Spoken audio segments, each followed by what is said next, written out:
আমরা আমাদের স্টুডেন্টদের অ্যাটেন্ডেন্স নেওয়ার জন্য অ্যাটেন্ডেন্স অ্যাক্টিভিটি ইউজ করতে পারি। তো অ্যাটেন্ডেন্স অ্যাক্টিভিটি ইউজ করার জন্য প্রথমে আমাদেরকে টার্ন এডিটিং অন করতে হবে। এরপর অ্যাক্টিভিটি অর রিসোর্স থেকে অ্যাক্টিভিটি চুজ করতে হবে এবং অ্যাক্টিভিটি হিসাবে অ্যাটেন্ডেন্সকে অ্যাড করতে হবে। এখানে বাই ডিফল্ট অ্যাটেন্ডেন্স হিসাবে এখানে আছে, আমরা চাইলে যে কোনো নাম দিতে পারি। এখানে আমরা ডেসক্রিপশন অ্যাড করতে পারি এবং এখানে ক্লিক করে ডেসক্রিপশনটা শো করতে পারি। গ্রেড হিসেবে আমরা পয়েন্ট অথবা স্কেল দিতে পারি, অথবা যদি না দিতে চাই সেক্ষেত্রে নাম দিতে পারি। তো আমি এখানে পয়েন্ট হিসেবে দিলাম।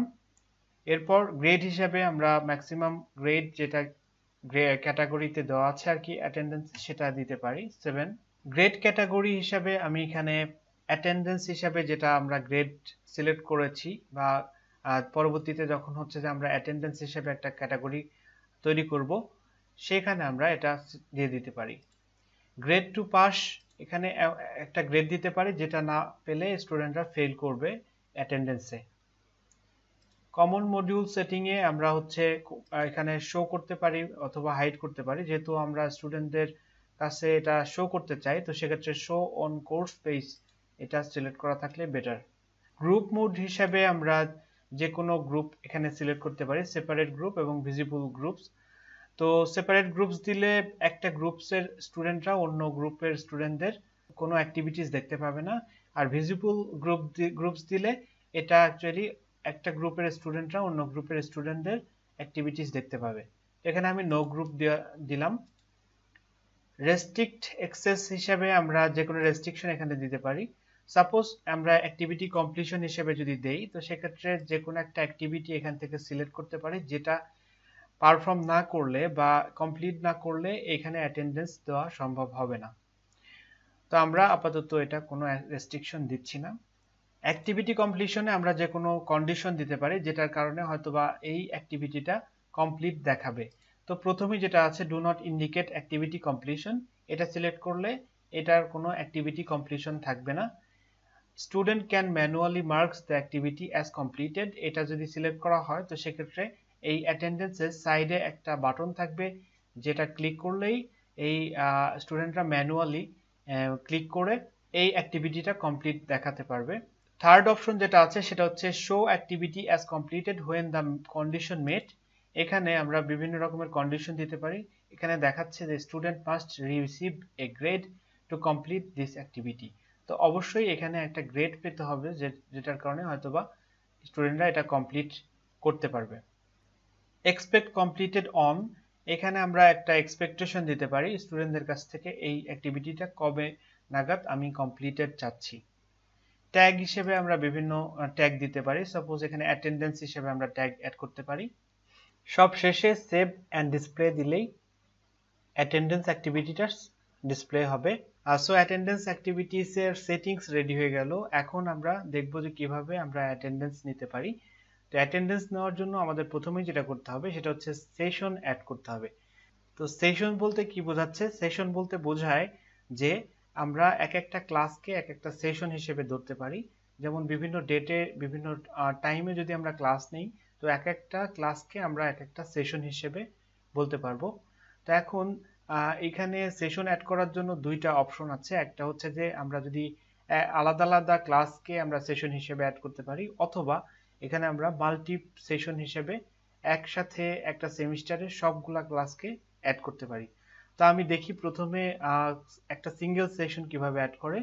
তো সিঙ্গেল সেশন অ্যাড করার জন্য আমাদের নির্দিষ্ট যে ডেটটায় আমরা ক্লাস নিব, সাপোজ এখানে অলরেডি 3 নভেম্বর দেওয়া আছে, তো আমরা এখানে ক্যালেন্ডার থেকে আমরা হয়তো বা 4 তারিখ দিতে পারি। তো এখানে দেওয়ার পর আমরা একটা ক্লাসের টাইম আমরা সাপোজ বিকেল 3টা থেকে আমরা 4টা পর্যন্ত একটা ক্লাস নিব। তো সেটা আমরা এখানে সিলেক্ট করে দিতে পারি। দেওয়ার পর আমরা এখানে জাস্ট সেভ চেঞ্জ দিতে পারি, অ্যাড দিতে পারি। সেক্ষেত্রে একটা সেশন এখানে রেডি হয়ে যাবে। সো এভাবে আমরা সিঙ্গেল সেশন অ্যাড করতে পারি। এখন আমি দেখব যে কিভাবে মাল্টি সেশন অ্যাড করতে হয়, মানে একটা সেমিস্টারের সবগুলো ক্লাস কিভাবে অ্যাড করতে হয়। তো আমরা অ্যাড সেশনে যাব। সো অ্যাড সেশন ক্লিক করার পরে একদম নিচের দিকে আসলে আমি মাল্টি সেশন দেখতে পাবো, যেখানে ক্লিক করলে আমি কিছু অপশন পাবো।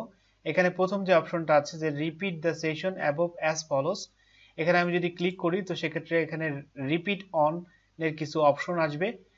সাপোজ আমি সোমবার এবং হচ্ছে ওয়েডনেসডে বুধবারে দুইটা ক্লাস নেই, তো সেক্ষেত্রে আমি দুইটা ডে আমি সিলেক্ট করতে পারি এবং রিপিট এভরি, এখানে ওয়ান দেওয়া আছে, প্রত্যেক উইকে এটা রিপিট হবে। রিপিট আনটিল, এখানে একটা ডেট আমি দিতে পারি যে ডেট পর্যন্ত এটা রিপিট হবে। সাপোজ আমি ডিসেম্বর 31 তারিখ পর্যন্ত এক্সপেক্ট করছি যে আমরা ক্লাস নিব, তো সেক্ষেত্রে ডিসেম্বর 31 পর্যন্ত আমি এটা আর রিপিট আনটিল দিতে পারি। এরপর যে অপশনটা আমি দেখছি যে স্টুডেন্ট রেকর্ডিং, এখানে যদি আমি allow student record on own attendance এটা যদি দেই সিলেক্ট করি, তো সেক্ষেত্রে বেশ কিছু অপশন আমি পাবো যে অটোমেটিক মার্কিং এখানে এনেবল করা যেতে পারে, অথবা স্টুডেন্ট পাসওয়ার্ড, যেখানে হয়তোবা আমি একটা পাসওয়ার্ড সেট করে দিতে পারবো যেটার মাধ্যমে স্টুডেন্টরা এই পাসওয়ার্ড ইউজ করে তারা অ্যাটেন্ডেন্স দিতে পারবে নিজেদের। এবং এখানে যদি আমি ক্লিক করি তো সেক্ষেত্রে র্যান্ডম পাসওয়ার্ড এখান থেকে জেনারেট হবে। এখানে ক্লিক করলে ইনক্লুড কিউআর কোড তারা পাবে, যেটার মাধ্যমে তারা হয়তোবা অ্যাটেন্ডেন্স দিতে পারবে। এখানে রোটেট কিউআর এর একটা অপশন আছে। তো সব শেষে আমরা যদি হচ্ছে যে অ্যাড দেই তাহলে এই টোটাল সেশনটা অ্যাড হয়ে যাবে। একটা সেমিস্টারে যতগুলা ক্লাস হবে সবগুলা প্রত্যেকটা উইকে এটা বারবার রিপিট হতে থাকবে। তো এখানে সেটাই দেখাচ্ছে। সো একটা সেমিস্টারে টোটাল যতগুলা ক্লাস সবগুলো এখানে অ্যাড হয়ে গেল। এখন হয়তোবা নির্দিষ্ট একটা দিনে আমি হয়তোবা ক্লাস নাও নিতে পারি, বা হচ্ছে হয়তোবা ইউনিভার্সিটি বন্ধ থাকতে পারে বা অন্য কোনো প্রবলেম হতে পারে, সেক্ষেত্রে সেই ডেটগুলা আগে থেকে সিলেক্ট করে আমরা কিন্তু ডিলিট করে দিতে পারি।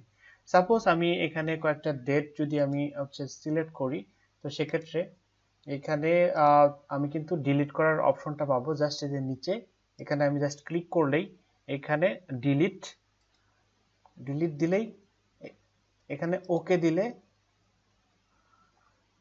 এখানে আবার কনফার্মেশন চাচ্ছে, তখন আমি কন্টিনিউ দিলে এটা আর এই সেশনগুলো ডিলিট হয়ে গেল। তো এভাবে আমরা ডিলিট করে দিতে পারি। এখন যেগুলো আছে সবগুলো আমার ক্লাস হবে, আমি এক্সপেকটেশন সেটা। এখন এটা চাইলে আমি কিন্তু এখানে টাইম বা ডেটটা চেঞ্জ করতে পারি, জাস্ট এই যে এখানে ক্লিক করে এখানে যেটা আছে সেখানে এডিট সেশন, এখানে গেলে কিন্তু আমি এটা এডিট করতে পারবো। তো এডিট করার সময় আমি যে আমার টাইম বা হচ্ছে বিভিন্ন টাইম আমি এখানে অ্যাড করতে পারবো। তো এটা হওয়ার পরে এখন আমি দেখব যে কিভাবে আমি অ্যাটেন্ডেন্স নিব। এখানে স্ট্যাটাস সেট একটা খুবই ইম্পর্টেন্ট অপশন, সেটা আগে শিখি, তারপরে আমরা দেখব যে কিভাবে অ্যাটেন্ডেন্স নিতে হয়। তো এই স্ট্যাটাস সেটে আমি যদি ক্লিক করি তো সেক্ষেত্রে দেখব যে এখানে বিভিন্ন স্ট্যাটাস আছে, যেমন P for present, L for late, E for excused এবং এ ফর অ্যাবসেন্ট। আমরা চাইলে যে কোনোটা আরো অ্যাড করতে পারি এখানে বিভিন্ন স্ট্যাটাস, এবং প্রত্যেকটা স্ট্যাটাসের কিন্তু এখানে পয়েন্টস দেওয়া আছে যে প্রেজেন্ট যদি থাকে সেক্ষেত্রে স্টুডেন্ট 2 পয়েন্টস পাবে, লেট যদি হয় সেক্ষেত্রে 1 পয়েন্টস, এক্সকিউজ যদি বলে বা কোনো কারণে এক্সকিউজ দেখায় সেক্ষেত্রে হয়তোবা এখানে 1 পয়েন্ট দেওয়া যেতে পারে, আপনি চাইলে এটা কাস্টমাইজ করতে পারেন। অ্যাবসেন্ট হলে এটা 0 পাবে। তো এখানে যে কোনো আর কি মার্কসগুলো কাস্টমাইজ করা যাবে, এবং হচ্ছে এখানে আপনি চাইলে যে কোনোটা ডিলিট বা হাইড করে দিতে পারেন, সেই অপশনগুলোও এখানে আছে। তো এইভাবে হচ্ছে স্ট্যাটাস সেভ করা যায়। তো সেক্ষেত্রে আমি এখানে আপডেট দিলাম।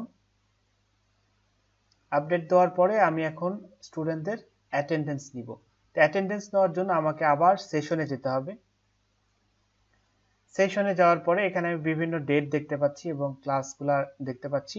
তো আমি সাপোজ একটা নির্দিষ্ট ডেট, সাপোজ এই 2 নাম্বার যেটা আছে ওয়েডনেসডে নভেম্বর 3টা থেকে 4টা পর্যন্ত যে ক্লাস, সেই ক্লাসটায় আমি হচ্ছে অ্যাটেন্ডেন্স দিব। তো এখানে আমি যদি ক্লিক করি যে টেক অ্যাটেন্ডেন্স নামে একটা অপশন আমি দেখতে পাচ্ছি, এখানে ক্লিক করলেই এখানে আমি স্টুডেন্টদের দেখতে পাবো যে আমার এখানে এনরোল স্টুডেন্ট অ্যাকচুয়ালি 2 জন আছে এখানে, সে তাদেরই দেখাচ্ছে এখানে। তো এবং সেক্ষেত্রে আমি এখানে চাইলে আমি হচ্ছে PLEA যেটা, সেখানে আমরা প্রেজেন্ট যদি হয় তো সেক্ষেত্রে এটা দিতে পারি। এখানে সবগুলা স্টুডেন্ট যদি একসাথে আমি দিতে চাই সেক্ষেত্রে এখানে ক্লিক করতে পারি, অথবা আমি ম্যানুয়ালি প্রত্যেকটা আলাদা আলাদা ভাবে করতে পারি। তো সো এটা আমরা করতে পারি, এবং হচ্ছে যে এখানে আমরা রিমার্কস করতে পারি যে কোনো একটা স্টুডেন্টের হয়তো বা প্রেজেন্ট একটু লেট হয়েছে বা সামথিং এক্সকিউজ দিয়েছে, সেটার ক্ষেত্রে আমরা এখানে রিমার্কস কিন্তু করতে পারি।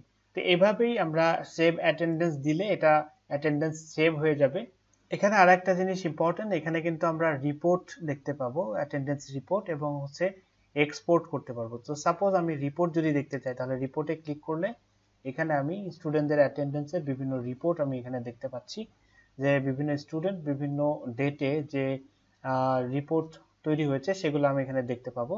আর যদি আমি এখানে এক্সপোর্ট করতে চাই, তো সেক্ষেত্রে এক্সপোর্ট করার এখানে অপশনটা আমি পাবো, যে একটা নির্দিষ্ট স্টুডেন্ট বা সবাই যদি হচ্ছে হয়, তো সেক্ষেত্রে সবার এক্সেল ফাইলে একটা মানে রিপোর্ট যদি আমি জেনারেট করতে চাই, সেক্ষেত্রে এখানে কিন্তু জেনারেট করা সম্ভব।